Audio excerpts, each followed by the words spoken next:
நேயர்களுக்கு அன்பு வணக்கம். அறிவியல், ஜோதிடம், ஆன்மீகம் என்கிற தொடரின் அடுத்த பகுதி. இந்த பகுதியில் சிவன் அடிமுடியை தேடி பிரம்மாவும் மகாவிஷ்ணுவும் சென்ற கதை. சிவனுடைய அடிமுடியை தேடி மற்ற இரண்டு மூர்த்திகள் தேடி சென்றார்கள் என்பது புராண கதை. இந்த புராண கதையை விளக்கி சொல்லக்கூடிய ஒரு அறிவியல், அதாவது வானியல், வானசாஸ்திர உண்மை. வானசாஸ்திரத்தில் உள்ள அறிவியல் உண்மையை நம் தமிழர்கள் ஆதி முதலில் சொன்ன விவரங்கள் காலப்போக்கில் கதைகளாக மாற்றப்பட்டு பிற்காலத்தில் கதைகள் மட்டுமே நின்று வானசாஸ்திரம் விலகிவிட்டது. அதாவது ஜோதிடத்தின் பங்களிப்பு என்பது நம்மிடமிருந்து விலகிவிட்டது. இப்போது நாம் புரிந்து கொள்ள முடியாமல் துன்பப்படுவதற்கு நிறைய காரணம் இதுதான். நமது முன்னோர்கள் சொன்ன சொத்துக்கள் எல்லாம், அதாவது அதனுடைய உண்மை வடிவம் மாறி, சில கைகள் மாறி வெளியிடங்களில் சுற்றிவிட்டு மீண்டும் நம்மிடையே வேறு உருவங்களில் வந்துள்ளன. அந்த வேறு உருவங்களில் வந்துள்ளதால் அது நமக்கு இப்போது அடையாளம் தெரியவில்லை. ஆனாலும் அப்படியே கடைபிடிக்கிறோம். அதுதான் இங்கே இருக்கிற ஒரு தன்மை. சரி, அதாவது சிவனும் அதாவது மகாவிஷ்ணுவும் பிரம்மாவும் தங்களுக்குள் யார் பெரியவர் என்று ஒரு போட்டி போட்டு கொண்டார்கள், சண்டையிட்டு கொண்டார்கள் என்று ஆரம்பிக்கிறது இந்த கதை. இருவரும் சண்டையிட்டு கொண்ட நேரத்தில் சிவன் உங்களுக்கு தீர்ப்பு சொல்லுகிறேன் என்று வருகிறார். அதாவது நீங்கள் இருவரில் யார் முதலில் எனது அடிமுடியை கண்டு வருகிறீர்களோ அவர்களே பெரியவர்கள் என்று சொல்லி அனுப்பினார்கள். உடனே பிரம்மா அன்னப்பறவையாக உருவம் எடுத்து வானவெளி எங்கும் பறந்து சென்று அண்டசராசரமெல்லாம் தேடி சென்றார். மகாவிஷ்ணு வழக்கம் போல ஒரு பன்றி அவதாரம் எடுத்து பூமியை தோண்டி கொண்டு கீழே சென்றார். ஆக இவர்களுடைய தேடுதல் பல கோடி ஆண்டுகளையும் தாண்டி அப்படியே நீண்டு கொண்டிருந்தது. எங்கும் ஒரு அடிமுடி எங்கே தொடங்குகிறது எங்கே முடிகிறது என்று கண்டுபிடிக்க முடியவில்லை என்று ஒரு நிலை. அதாவது சிவன் விஸ்வரூபம் எடுத்து விட்டார். அவருடைய உருவம் எங்கே தொடங்குகிறது எங்கே முடிகிறது என்று கண்டுபிடிக்க முடியவில்லை. அப்பொழுது வானவெளியிலிருந்து ஒரு வால் நட்சத்திரம் அந்த வழியே வருகிறது, சூரிய மண்டலத்துக்குள் வருகிறது. சூரிய மண்டலத்துக்குள் வருகின்ற வால் நட்சத்திரம் முதலில் குருவின் வட்டப்பாதையை கடந்துதான் உள்ளே வர வேண்டும். அப்போது குருவினுடைய ஈர்ப்பு விசைக்குள் முதலில் வருகிறது. அப்பொழுது அந்த வால் நட்சத்திரத்திடம் பிரம்மா, நீ எங்கிருந்து வருகிறாய் என்று கேட்டால், சிவன்முடியிலிருந்து வருகிறேன்.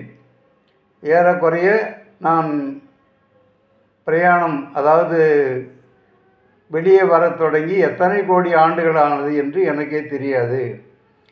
அதை கண்டுபிடிப்பது அரிது என்று சொல்லிவிட்டனர். அதன் பிறகு சரி, நாம் இனியும் தேடிக்கொண்டிருப்பது வீண். எனவே சிவன் மொழியிலிருந்து வருகின்ற அந்த வால் நட்சத்திரம் இங்கே, அதாவது வால் நட்சத்திரம் என்பதை நமது புராண கதைகளில் தாழம்பூ என்று சொல்லியிருக்கிறார்கள். தாழம்பூ நீளமான ஒரு கதிர் மாதிரி இருக்கும். அதே அமைப்பில்தான் விண்வெளியில் நம்முடைய வால் நட்சத்திரம் தெரியும். பழைய நாளில் வால் நட்சத்திரத்தை அவர்கள் கற்பனையில் தாழம்பூ என்று சொல்லிவிட்டார்கள். அதுக்கு பிற்பாடு தாழம்பூ சிவனிடம் பொய் சாட்சி சொன்னது என்றெல்லாம் அது கதை, வேறு கதை. இதில் உள்ள அறிவியல் என்ன என்றால், நம் முன்னோர்களின் வானசாஸ்திர அறிவு இங்கே பிரகாசிக்கிறது. பூமி சூரியனை சுற்றி வரும் ஒரு வட்டப்பாதை. அந்த வட்டத்துக்கு உள்ளேயே சுற்றுகிற 3 சூரியன், புதன், சுக்கிரன், இந்த மூவரும் பூமியின் சுற்றுவட்டத்துக்குள் சுற்றுபவர்கள். எனவே இந்த பூமிக்கு உள்வட்டத்தில் இருக்கிற புதன் என்பது இங்கே மகாவிஷ்ணு. புதன் சிவனை தேடி பூமிக்கு அடியில் சென்று கொண்டிருந்தார் என்பது அதனுடைய அர்த்தம். சூரியன் பூமியினுடைய வட்டப்பாதைக்கு வெளியில் இருப்பவை செவ்வாய், குரு, சனி. இந்த கோள்கள் வெளிவட்டங்களில் சுற்றுபவை. இப்பொழுது வெளிவட்டத்தில் சுற்றுகின்ற குரு வெளியே அன்னப்பறவையாக உருவமெடுத்து விண்வெளியில் பறந்து சென்றார். இதுதான் அதனுடையது. அதாவது வானசாஸ்திரப்படி பூமியினுடைய சுற்றுப்பாதை எது, பூமிக்குள் சுற்றுகின்ற கிரகங்கள் எது, பூமிக்கு வெளியில் சுற்றுகின்ற கிரகங்கள் எது, அவை எவ்வளவு காலத்தில் சுற்றுகின்றன, எவ்வளவு ஒளியாண்டுகளில் நாம் இந்த பிரபஞ்சத்தை காண முடியும் என்பது போன்ற பல ஆயிரம் விஷயங்கள் இன்று விஞ்ஞானம் கண்டு கூறுவதாக சொல்லுகிற அத்தனையையும் 20,000 ஆண்டுகளுக்கு முன்பு இருந்த மனிதன் சர்வசாதாரணமாக தன்னுடைய சொந்த உடம்பின் திறனால் கண்டுபிடித்து சொன்னார்கள். இவ்வளவுதான். அந்த திறன் இன்று மனிதனிடம் இல்லாமல் போனது. ஏன் என்பதை தெரிந்து கொண்டாலேயே நான் சொல்லுகின்ற விஷயங்களில் 90% புரிந்துவிடும். ஏறக்குறைய இறைவனை நாம் தெரிந்து கொள்ளலாம். அவர்கள், அதாவது பிரம்ம நிலை என்கிற ஒரு நிலை என்பது மனித வாழ்விலும் உண்டு.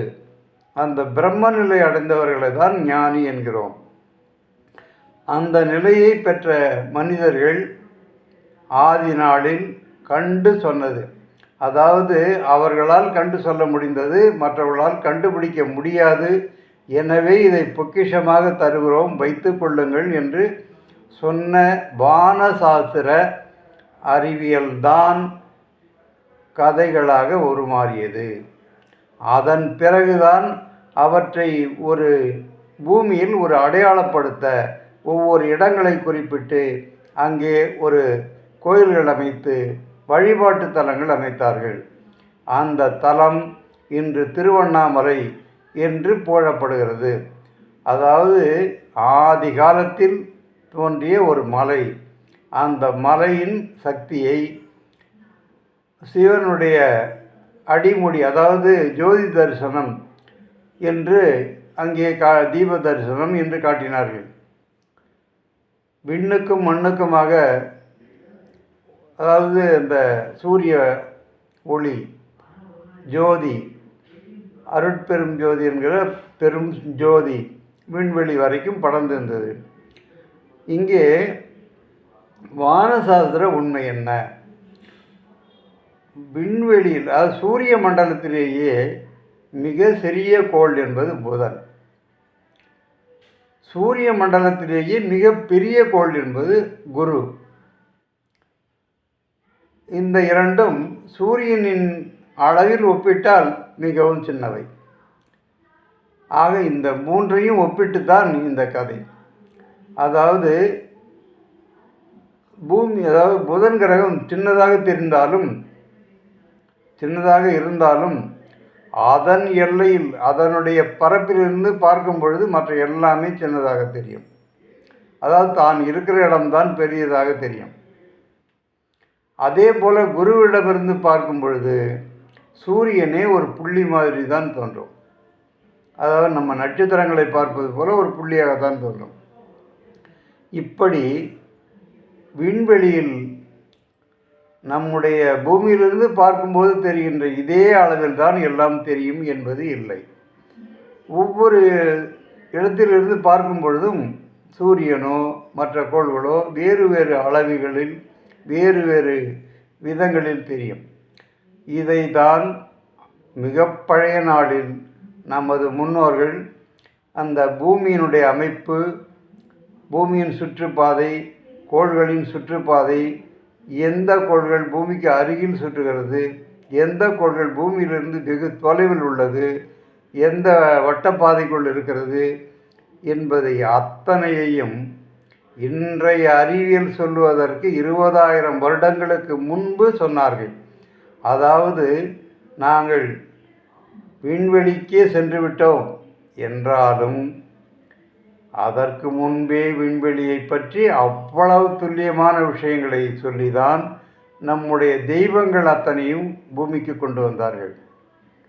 அதை நாம் இன்று கதைகளாக மட்டும் வைத்திருப்பதால் தான் நமக்கு வானசாஸ்திரமும் தெரியவில்லை. ரெண்டாவது, வானசாஸ்திரத்தின் வழியாக மனிதர்களுக்கு அவர்கள் சொன்ன அறிவியல் உண்மைகளும் தெரியவில்லை.